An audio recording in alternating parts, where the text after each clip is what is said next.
উপরে ক্রিস্পি এবং ভিতরে নরম। দেখেন কতটা ভিতরে সফট হয়েছে। এরকম সফট সফট পিঠা বানাতে চাইলে আমার রেসিপিটা ফলো করবেন, তাহলেই এমন পিঠা হবে। আসুন রেসিপিটা ফলো করি।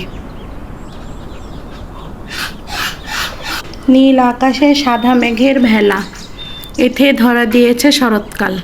সাথে আছে তালের পিঠে। ভাদ্র মাস মানেই তালের পিঠে। তালের পিঠে না বানালেও কি চলে? আসুন আজকে আপনাদের সাথে তালের পিঠেটা শেয়ার করি। আমার এই তালের পিঠের রেসিপিটা যদি আপনাদের ভালো লাগে, অবশ্যই একবার বানিয়ে বাড়িতে খাবেন। নিয়ে নিয়েছি 2 কাপ চালের গুঁড়ো, 1.5 কাপ চিনি, স্বাদ মতো নুন, 1 কাপ ময়দা, 1 কাপ তালের রস, গুঁড়ো দুধ,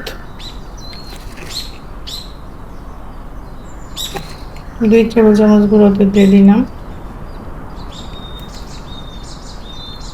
নারিকেল কুচানো। সব উপকরণ এখন একসাথে মাখিয়ে নিব।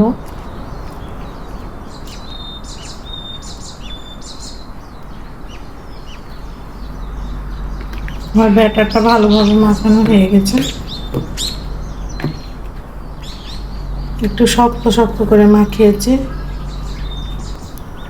ছোট একটা লোহার কড়াই বসাইছি, এটা গরম হওয়ার পরে পরিমাণ মতো তেল দিয়ে দিলাম। তেলটা গরম হওয়ার অপেক্ষায় আছি। গরম হয়ে গেছে, দিবার পালা।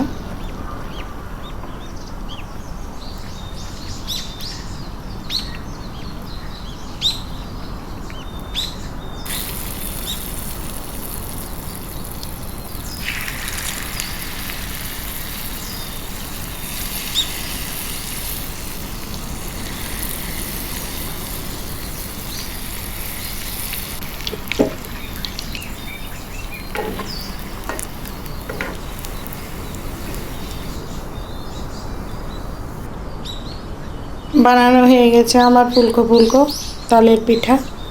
আমার এই রেসিপিটা যদি আপনাদের ভালো লাগে, অবশ্য একটি লাইক, একটি কমেন্ট এবং আমার চ্যানেলটাকে সাবস্ক্রাইব করবেন। দেখেন তালের বড়াগুলো কি সুন্দর ফুলকো ফুলকো হয়েছে। এখন তুলে নেওয়ার পালা।